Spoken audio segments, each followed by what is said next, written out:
हिंदू धर्म में पूजा पाठ या कोई मांगलिक कार्य हो, कलाई पर मौली या कलावा बांधा जाता है। रक्षा सूत्र या मौली बांधना वैदिक परंपरा का हिस्सा है। यज्ञ के दौरान इसे बांधे जाने की परंपरा तो पहले से ही चली आ रही है। कलावा को संकल्प सूत्र के साथ ही रक्षा सूत्र के रूप में बांधे जाने की वजह पौराणिक ग्रंथों में उल्लेखित है। पौराणिक कथा के अनुसार असुरों के दानवीर राजा बलि के अमरता के लिए भगवान वामन ने उनकी कलाई पर रक्षा सूत्र बांधा था। इसे रक्षाबंधन का भी प्रतीक माना जाता है। इसे बांधने के क्या नियम हैं, आइए जानते हैं। छतरपुर निवासी ज्योतिषी एवं वास्तु सलाहकार पंडित हितेंद्र कुमार शर्मा से कितने दिन तक पहने। कलावा अक्सर हम सभी कलावा बांधने के बाद उसे निकालना भूल जाते हैं और वो लंबे समय तक हाथ में बंधा रह जाता है। इस तरह वो कलावा हमें अपनी ऊर्जा देना बंद कर देता है। इसलिए शास्त्रों में इसे कितने दिनों तक पहनना चाहिए, इसका वर्णन किया गया है। हाथ में कलावा सिर्फ 21 दिन के लिए बांधना चाहिए। 21 दिन इसलिए क्योंकि अमूमन तौर पर इतने दिन में कलावे का रंग उतरने लगता है और कलावा कभी भी उतरे हुए रंग का नहीं पहनना चाहिए। ऐसा कलावा मानते हैं अशुभ रंग उतरता कलावा बांधना अशुभ माना जाता है, इसलिए इसे उतार देना ही उचित होता है।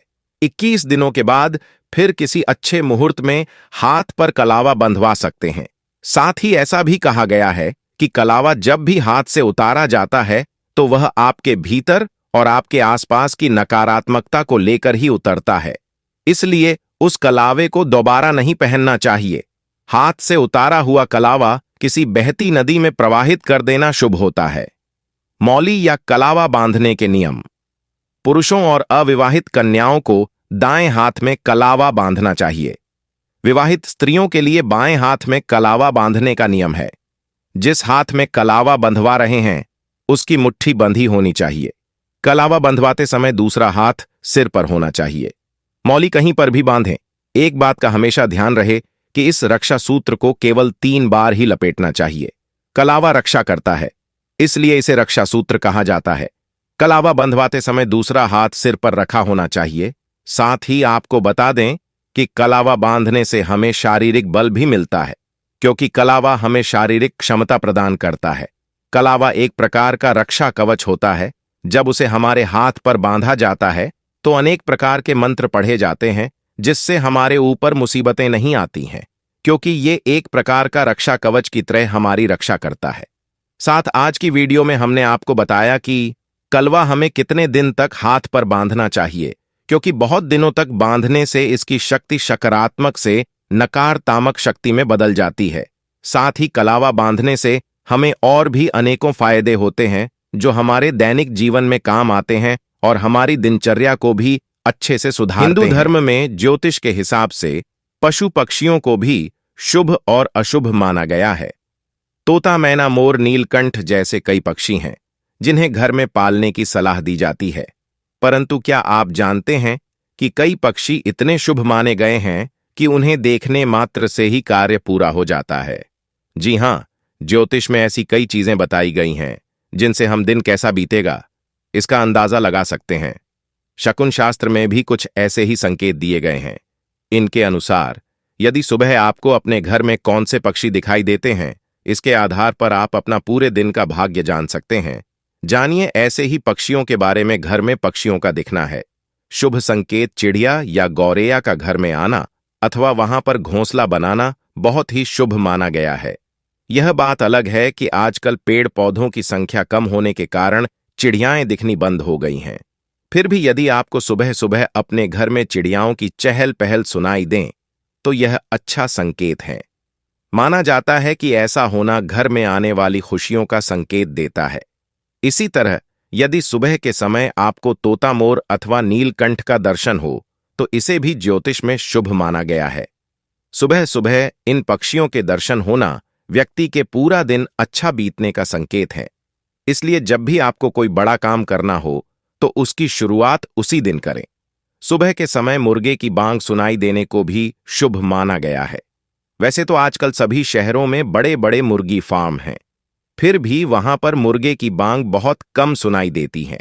हालांकि गांवों में स्थिति अब भी अलग है। वहां पर अभी भी कई बार सुबह सुबह मुर्गे की आवाज सुनाई दे जाती है। ज्योतिषीय मान्यताओं के अनुसार ऐसा होने पर व्यक्ति का सौभाग्य जाग उठता है। घर से निकलते समय यदि सामने की ओर या रास्ता पार करते हुए तोता, मोर, नीलकंठ, सफेद कबूतर, गौरैया अथवा मैना पक्षी दिख जाएं, तो यह भी एक शुभ संकेत है। यह बताता है कि आपको अपने कार्य में हर हाल में सफलता मिलेगी और सफलता की नई ऊंचाइयों को छुएंगे। कौवा, चील या बाज पंजे में मांस का टुकड़ा लिए हुए दिख जाएं, तो इसे भी शुभ माना गया है।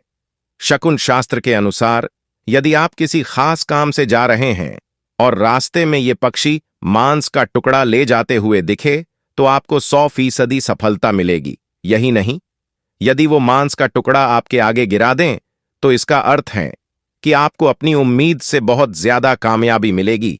वास्तुशास्त्र के अनुसार यदि घर में अचानक तोता आ जाए, तो यह बहुत शुभ होता है। तोता का आना अचानक धन लाभ होने का पूर्व संकेत है। घर में उल्लू आने का मतलब उल्लू माता लक्ष्मी का वाहन माना जाता है। यदि घर में उल्लू आ जाए या घर के आसपास भी उल्लू नजर आ जाए, तो यह आप पर मां लक्ष्मी की कृपा होने का साफ संकेत है। उल्लू का दिखना अपार धन, सुख, समृद्धि दिलाता है। चिद्दिया का घोंसला बनाने का मतलब वास्तुशास्त्र के अनुसार घर में चिद्दिया का घोंसला बनाना बहुत शुभ होता है।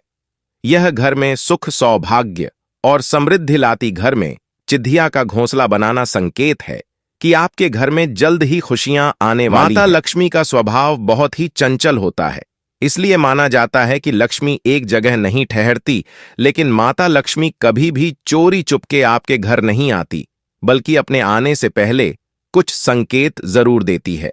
आइए जानते हैं कि किन संकेतों से पता चलता है कि आपको धन लाभ होने वाला है। हर व्यक्ति चाहता है कि उस पर माता लक्ष्मी की कृपा बनी रहे, लेकिन लक्ष्मी के बारे में कहा जाता है कि लक्ष्मी बड़े चंचल स्वभाव की होती है। वे एक जगह नहीं टिकती हैं। शायद यही वजह है कि सभी लोगों को बारी बारी से आर्थिक तंगी से गुजरना पड़ता है। लेकिन ऐसा नहीं है कि हर इंसान ने आर्थिक तंगी देखी हो, बल्कि कई लोग तो ऐसे होते हैं जिनके जीवन में धन धान्य की कभी कमी नहीं होती। माता लक्ष्मी उन पर हमेशा मेहरबान होती है। लेकिन क्या आप जानते हैं कि अपनी कृपा बरसाने से पहले माता लक्ष्मी अपने आगमन का संकेत देती है? आइए जानते हैं कौन से हैं। माता लक्ष्मी के आने के संकेत: उल्लू दिखाई देना है। शुभ संकेत: माता लक्ष्मी का वाहन उल्लू है। ऐसे में अगर आपको भी उल्लू दिखाई देता है, तो समझ लीजिए कि आपको जल्दी ही धन लाभ होने वाला है। खासकर शाम के समय उल्लू का नजर आना बहुत ही शुभ माना जाता है।